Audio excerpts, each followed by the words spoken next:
최근 고용노동부가 이 산재 사고가 잇따르는 포항제철소에 대해서 안전보건진단 명령을 내렸는데 과연 효과가 있을지 의문입니다. 이전에도 고용노동부 특별근로감독 등 정부의 안전명령이 잇따랐지만 포스코 산재 사고를 막지는 못했는데요. 노동부의 조치가 형식에 그치고 있다는 비판이 잇따르고 있습니다. 장미쁨 기자입니다.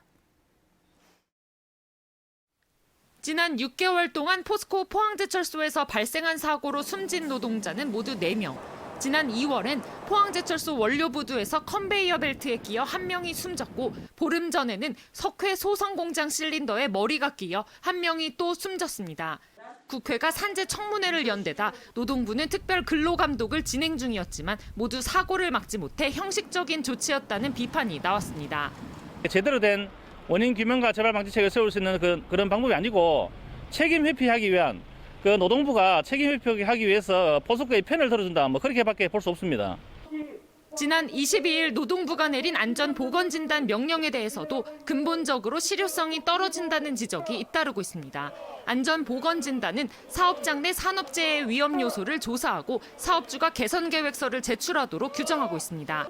하지만 포스코와 노동부가 주도하는 일방적인 조사 방식으로는 객관성에 한계가 있을 수밖에 없다며 노동조합은 민간 전문가의 참여를 요구하고 있습니다. 실제 노동자들이 느끼고 있는 문제점이나 고용 구조, 시스템적인 거에까지 포함해서 개선 계획이 제대로 도출이 돼야 이 안전보건 진단도 더 의미 있게 될 수 있는 거죠.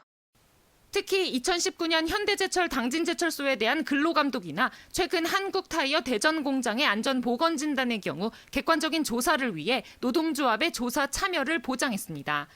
정의당도 최근 포항제철소를 방문한 자리에서 노동자를 배제한 형식적인 조사로는 잇따르는 산재 사고를 막을 수 없다고 주장했습니다. 제대로 된 안전진단을 통해서 실질적인 문제가 파악되고 그 파악된 문제가 제대로 해결될 수 있도록 하는 것까지를 좀 지켜보겠습니다. 특히 당사자인 노동자들과 더 많이 소통하도록 하는 요구를 좀 했습니다.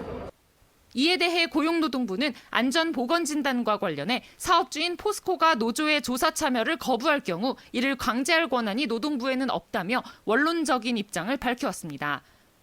최근 6개월 동안 포스코 포항과 광양제철소에서 노동자 9명이 숨졌지만 현장에서 일하는 노동자들이 체감할 수 있는 근본적인 안전 대책은 찾기 어렵다는 지적이 나옵니다. MBC 뉴스 장미쁨입니다.